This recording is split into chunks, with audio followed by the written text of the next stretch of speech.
Everyone thought he was just a weak orphan, but he becomes the strongest swordsman to kill all demons. In the year 1830, demons still lurk in the darkness of Japan and hunt humans. Naturally, humans hate them, and a half-demon girl named Suzune is no exception. Even as Suzune keeps crying and apologizing, her dad kicks her out to the shed, and her brother Jinta can only hopelessly watch this unfold. However, he cannot bear to see his dear sister being insulted and tormented each day, so one stormy night, he decides to run away from the city with her. As they seek shelter from rain in an abandoned house in the forest, unsure about where to go next, a kind swordsman approaches them and asks them to come with him if they have no home. Jinta and Suzune follow the man named Madoharu to the swordsmith village deep in the mountains, where they meet his daughter Shiryuki. Shiryuki gets excited when she learns that the two kids her dad brought in are going to be living with them, and while Jinta gets smitten by Shiryuki's cuteness at first sight, Suzune takes some time to overcome her nervousness to open up to her. Soon, they start living together as a family, and Jinta starts taking swordsmanship lessons from Madoharu, who is the village's guardian. One day, as Jinta, Shiryuki, and Suzune are returning home after playing in the river with a friend, Jinta brings up the topic of Shiryuki's mom. She tells him that her mom is the village priestess, and she is not allowed to leave her shrine. Only her dad, who is the village guardian, and the village chief can meet her, because if she meets common people, her holy powers will decrease. Shiryuki says that she has not seen her mom in years, but she just sighs it out of her system and heads back. As time passes after that, Jinta keeps training under Madoharu and grows closer to Shiryuki, with Suzune being the third wheel between them. And then one day, tragedy strikes the village as a demon kills Shiryuki's mom, and her dad sacrifices his life to stop it from escaping. The night after their funeral, Shiryuki tells Jinta that she is going to be the next priestess after her mother because she wants to protect the village. She claims that the only thing she will regret is that she won't be able to see Jinta again, and he promises her that he will work hard to become her guardian so that they can be with each other again. Many years have passed since then, and both of them have kept their promises. Shiryuki is the priestess of the village, while Jinta is her guardian as well as the strongest swordsman in the village. One day, as he reports to Shiryuki and the village council about the demon he recently killed in the forest, all the old guys get tense. They fear that the demons are aiming to eat the liver of the priestess because, according to folk stories, it can make them immortal. However, Shiryuki believes that the demons are trying to get their hands on the legendary sword called Yarai that has been passed down in her family from one priestess to another. This worries the village chief, but his son Kiyo, who is the second guardian, tells him not to get his panties in a bunch because the priestess has two capable warriors guarding her. He then proceeds to throw shade at Jinta by calling him an illiterate musclehead, but Shiryuki stops their fight before it can even start. After the meeting ends, everyone leaves the room except for Jinta, and Shiryuki comes out from behind the curtain because she is tired of acting formally in front of everyone. She makes Jinta call her by her name and then tells him that she has a special guest for him today. Jinta immediately realizes that she is talking about Suzune, and he enters her private room to see his sister, who has not grown at all in 10 years, sleeping peacefully. Jinta is not happy that Suzune is breaking the village rules by being here, but Shiryuki takes her side because all she wanted was to meet her brother, who was busy with his work. Jinta wakes Suzune up and tells her not to come to the shrine because it is against the rules, but she throws a tantrum in response. Suddenly, Jinta hears someone coming, and Suzune sneaks out of the shrine before she is spotted. The visitor turns out to be the village chief, who asks to speak in private with Shiryuki, even telling Jinta to leave the room. The next morning, Jinta returns home because he has been given a day off. Suzune is happy to learn this because she plans to spend the entire day with him.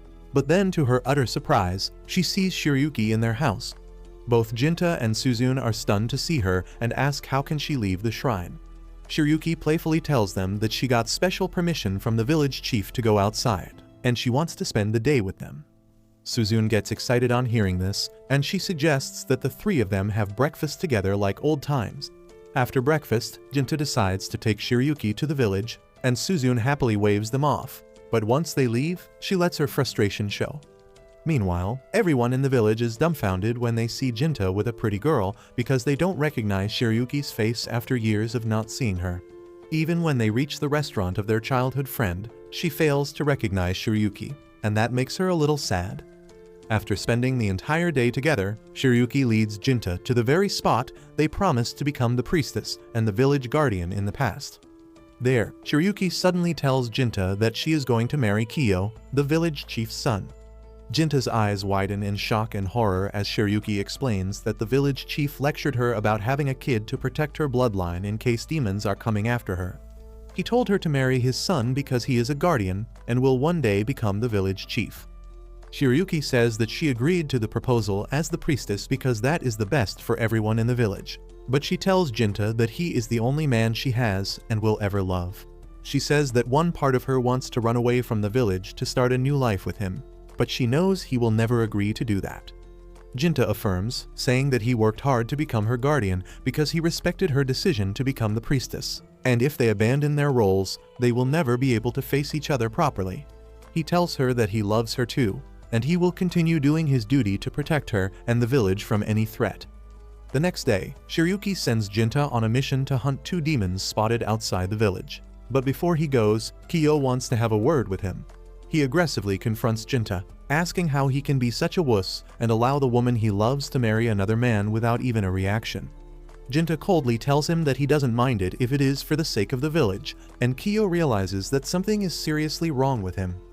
Jinta just ignores him and goes to the forest to search for the 2 demons, unaware that one of them has already made her way to Suzune.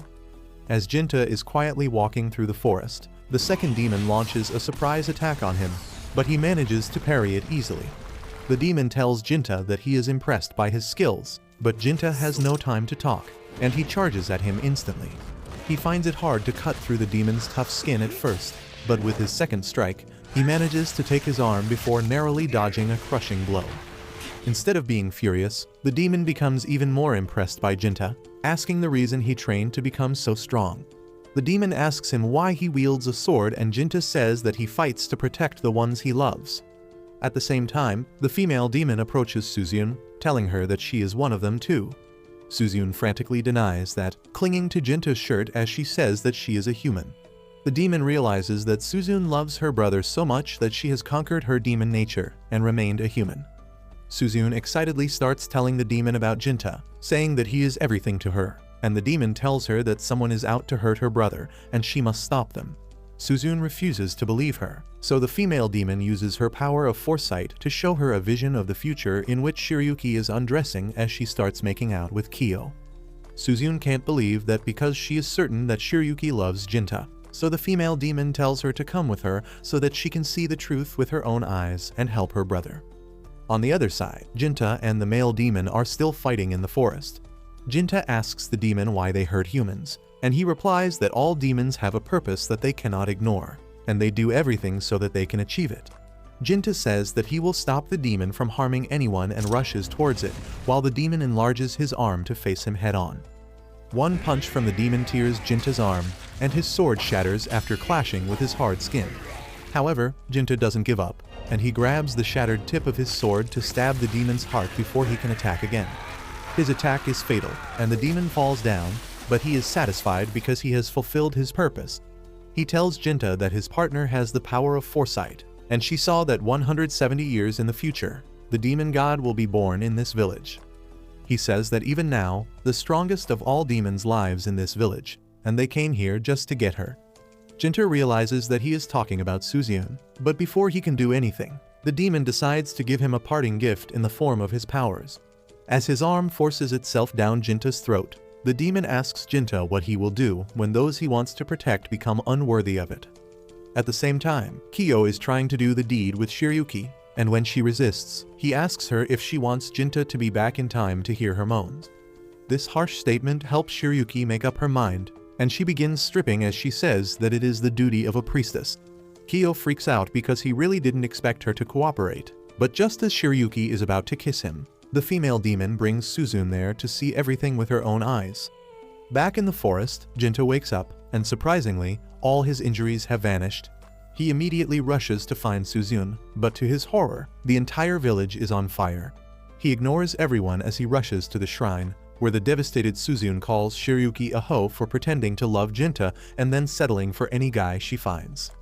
Shiryuki tries to explain her position, but Suzune refuses to hear anything. She begins crying as she says that she loves Jinta too and wants to be with him, but he is in love with Shiryuki.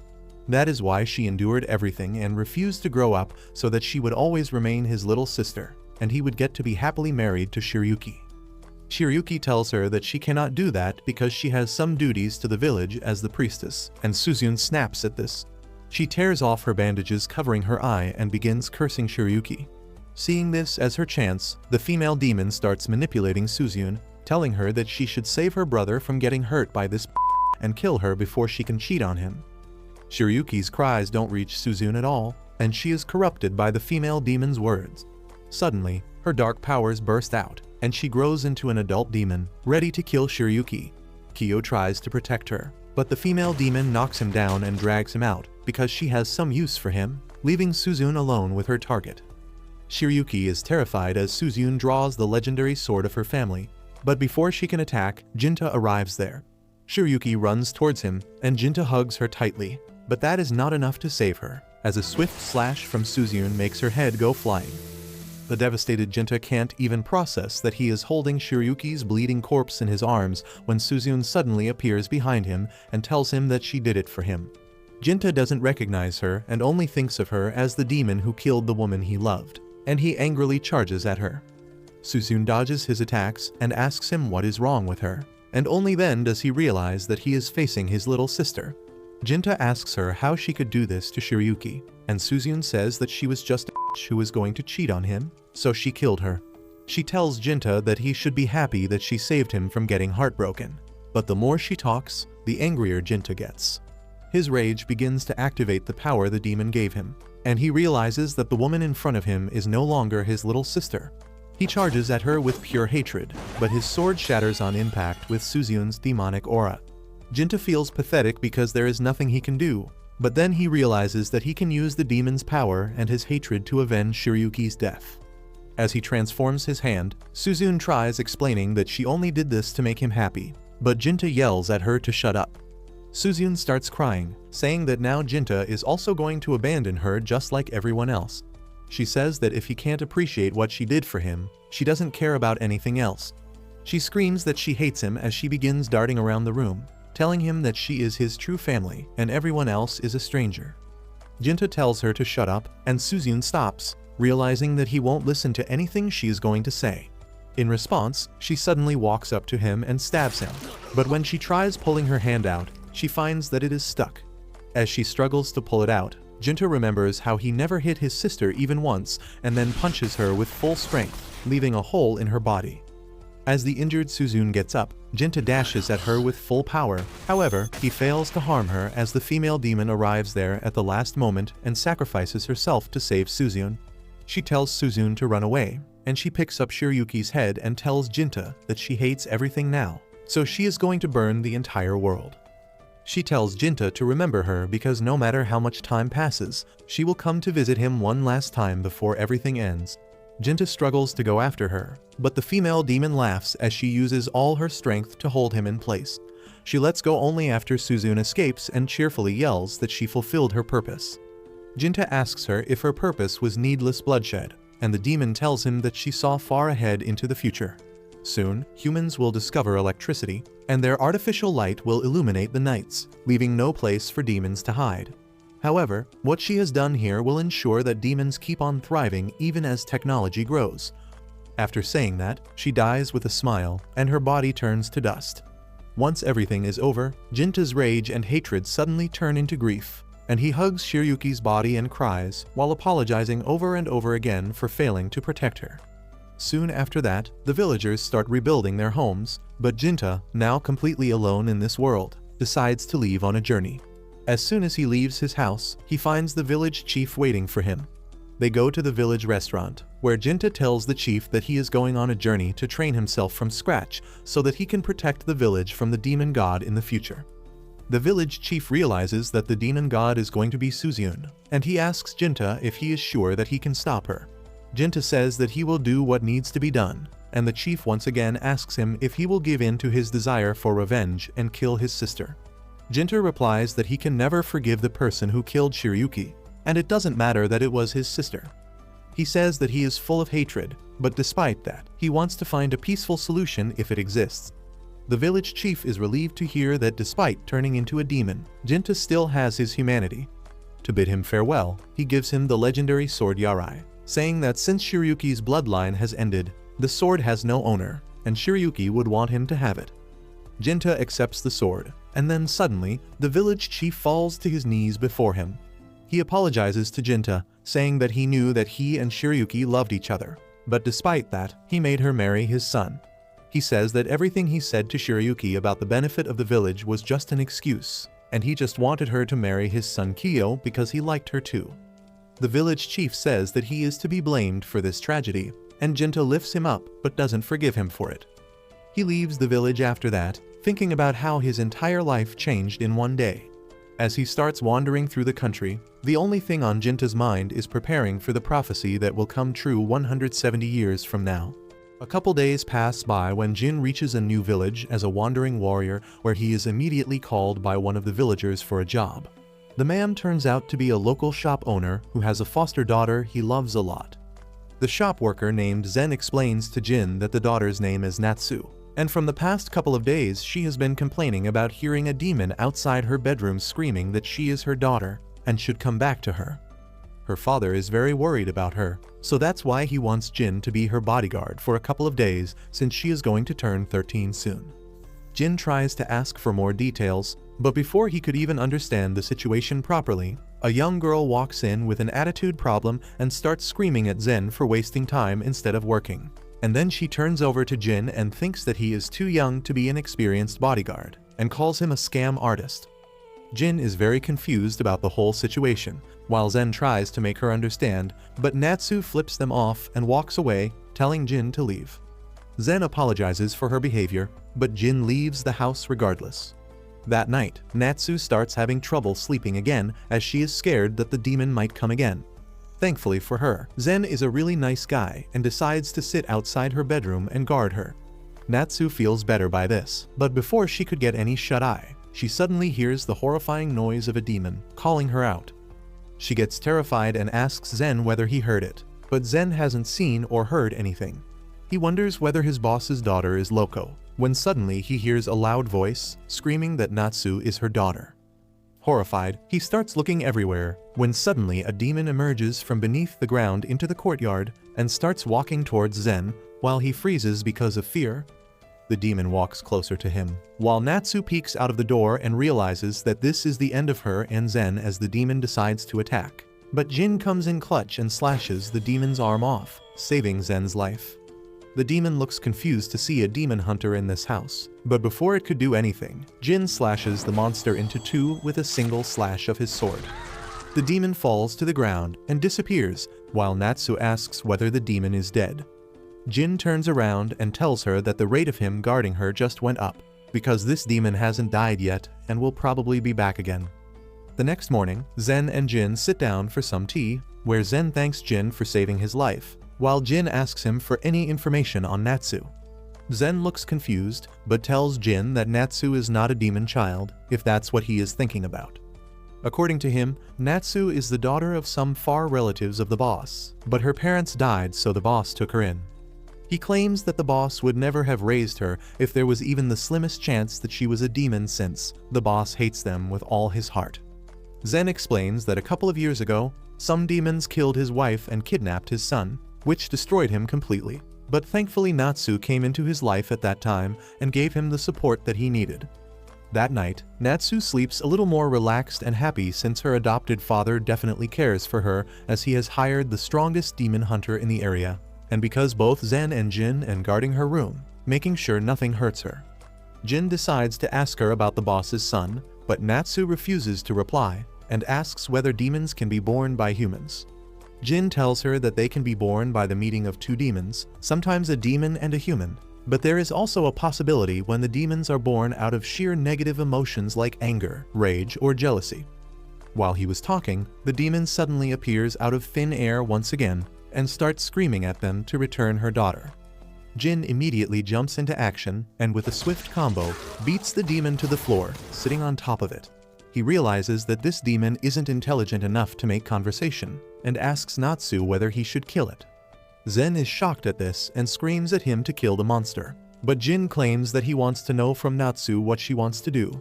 He claims that even if he kills the demon, it will reappear again since it is being created by the negative emotions that Natsu has. Natsu can't believe what she was hearing, but realizes that Jin is telling the truth.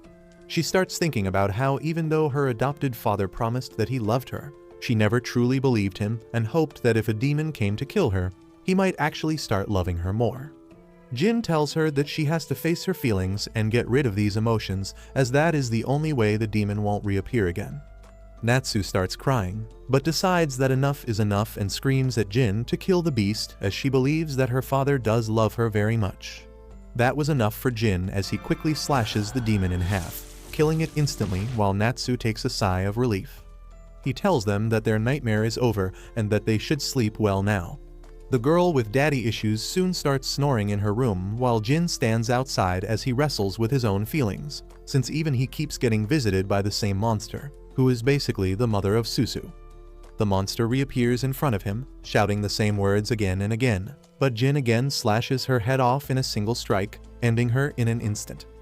The next morning, Zen thanks him for helping them with this major problem, but Jin claims that it was pretty therapeutic for him as well. Natsu looks confused, but he explains that he has had a tough childhood and his worldview was created by the cruelty he saw around himself. Ever since a young age, he had those negative emotions in him, which gave birth to the same demon which was pestering Natsu for the past couple of days. Only it took Jin decades to finally overcome his feelings and get past the mental roadblock of his abusive childhood. Natsu doesn't really understand what he is talking about, but thanks him anyway for his help, as he turns around and leaves the city. Just then, her father walks out and asks whether the man was gone. Natsu thanks him for hiring Jin, as without him, she would have probably been always scared to sleep at night, but her father claims that any parent would do the same for their child.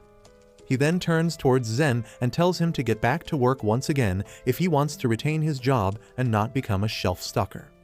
Zen immediately runs inside while Natsu decides that this is the time to pay back his father for all the kindness he has shown him till now. She looks him straight in the eye and asks whether she could help them in any way, which was enough for her father to get happy, as he tells her to live a long and happy life, as that would be the best thing that she could do for him. On the other hand, Jin looks at the falling leaves from the beautiful trees, realizing that another season has passed and still he is not even close to his goal of eradicating the demons from this world. But he takes a deep breath and decides to keep walking towards new adventures in the next city. A few days later, Jin is in a restaurant in another town, enjoying a hot bowl of noodles while the shop owner and his daughter chat with him. The shop owner complains about the emperor who can't even handle the pirates in the sea nearby and the serial killer rumored to haunt the town, but Jin tells him to watch what he says. The owner immediately changes the topic and asks Jin about the noodles. Jin tells him that they are quite plain and boring, and the man doesn't mind his honest answer because he knows the truth. However, he is curious why Jin keeps on coming to his restaurant even though there isn't anything for him to do in this empty town. His daughter tries to stop him from scaring away their only customer, but the shop owner is confident that Jin doesn't mind small talk. Jin asks him why did he open a restaurant in this city in the first place, and the man replies that he wanted to run away from his past. After Jin is done eating, he pays the restaurant owner, who is curious about his source of income. Jin tells him that he kills demons for a living, and the man initially laughs it off, but then gives him some tips about how to find his next job. He reminds Jin about the serial killer he was talking about earlier and says that there are many nasty stories surrounding his victims. The killer doesn't even use a weapon because his victims are found in a pretty messed up state, and the numbers of people disappearing and the bodies discovered don't add up. Jin is curious about this case now and learns the location of the serial killer's work area before leaving, but the owner's daughter comes there to warn him to be careful at night. Jin tells her that he is grown up now and she is not his mom to worry about him, but the girl tells him that his edgy emo behavior only proves that he is still not an adult. At night, Jin goes to the bridge where the serial killer is expected to be found, but after seeing no signs of him coming, Jin decides to return to his inn. However, he hears a woman scream just as he is about to leave, and he runs towards it to find 3 people lying dead on the street. There is no one around, and Jin examines the 3 victims to see their wounds. All the 3 victims are men, but he heard a woman scream, and that creates suspicions in his mind. While Jin is busy making sense of everything, he feels someone approaching him from behind, but as he turns around, he finds nothing. He still stays alert and blocks the attack of an invisible demon before trying to counterattack, but he can't hit what he can't see. Jin tries locating the demon, but then suddenly, his back is slashed open by an invisible attack, and by the time he turns around, the attacker is already gone. Jin is pissed now, so he decides to stop holding back. He unleashes the demonic power of his arm as he waits for the invisible demon to attack him, and then hits him with his full strength, shattering his blade and yeeting him away. Jin manages to injure the demon this time, and then he asks him to come at him again. However, the demon calls for a ceasefire and makes himself visible. Jin asks the demon his name before he kills him, and the demon replies that he is Mosuk. Jin decides to finish him off with his demon arm, but Mosuk immediately surrenders, saying that he doesn't want to fight him. Jin asks him why the hell did he attack him then, and Mosuk says that he was trying to hunt down the serial killer as well, and since he had heard that the killer was a demon, he suspected Jin. However, when Jin called him the killer, Mosuk realized that he was the wrong guy and surrendered. Jin is confused now and asks why would a demon want to catch a serial killer, and Mosuk tells him that they should talk somewhere else where no one sees them. He then leads Jin to his house, which seems pretty cheap but normal. Mosuk turns into an ugly human inside the house and tells Jin that sometimes old demons like him decide to live their lives as humans. He offers Jin some cheap booze and then starts introducing himself. He says that he is one of the superior demons who have lived for over 100 years thanks to his special ability to turn invisible. Jin remarks that he is quite weak for a superior demon, and Mosuk nervously replies that they are called superior demons because of their awakened abilities and not their strength. He admits that some superior demons are weaker than regular ones, and he is one of them. After that, both Jin and Mosuk say that they are not the serial killer, and since demons can't lie, they believe each other. Jin then asks Mosuk why did he not confirm anything before attacking him earlier, and the demon replies that he has a grudge against the serial killer. He says that the killer only kills men on the spot and kidnaps women, and his wife was also kidnapped by him. Mosuk breaks down as he tells Jin that his wife was a kind-hearted human who loved him despite knowing that he was a demon. She was abducted a month ago, and then after 10 days, her body was found in a horrible state in the local river. Mosuk says that he doesn't really like humans that much, but he loved his wife, and that is why he will not stop before getting his revenge. He tells Jin to step aside this time and let him deal with the serial killer, but Jin refuses, saying that his purpose is to hunt demons, and he can't avoid that. Mosuk understands that, and he suggests that they work as a team to find the demon and beat him, but he still wants Jin to let him deal the finishing blow. Jin is moved by his determination and agrees to work with him, and the next day, the two of them split up to gather information about the serial killer. They find nothing at all and return to Mosuk's house, where they start bonding over some drinks. Mosuk asks Jin why does he kill demons despite being one himself, and Jin replies that he gets money from it. Mosuk refuses to believe that it is the only reason, so Jin tells him that he kills demons to grow stronger so that he can stop a certain demon one day. Mosuk is curious about it, and Jin tells him his backstory, saying that even though he hates his sister for killing the woman he loved, he doesn't know if he can kill her. He then asks Mosuk what he plans to do after getting his revenge, and the demon replies that he will go back to being a normal peace-loving person and tend to his wife's grave. The next day, Jin goes to the same restaurant again, and the owner's daughter asks him if he has found any leads on the serial killer. Jin replies that he is still working on it, but since he doesn't want to talk about it, he distracts the girl by praising her. He says that a beautiful waitress like her should have a line of customers waiting outside her shop, and both the woman and her dad are immediately sold by that compliment. The shop owner walks over to Jin and asks him if he wants to go out with his daughter because he has been looking for a handsome son-in-law himself. But the girl tells him to shut up and stop embarrassing her in front of their only customer. She then tells her dad that she will find a good man when the time comes, and the owner returns to the kitchen to do his job. The girl then apologizes to Jin for her dad's behavior, but he tells her that it is not a problem. He says that her dad seems to love her a lot. But the girl senses some deep-seated daddy issues in that statement and asks Jin if his dad didn't love him. Jin decides to take her as his unpaid therapist and begins telling her about how her dad never accepted his sister Suzune as his daughter, and one day they ran away from home. He says that he now understands why his dad hated Suzune, but there are still things that he wishes were better. That night, Jin and Mosuk try searching for the serial killer again, but they don't find anything. Ma-suk is getting desperate because there have been no clues or new victims of the serial killer recently, and they can't find a way to get him. Jin tells him to be patient when he suddenly spots the restaurant owner's daughter Afu staring at some flowers.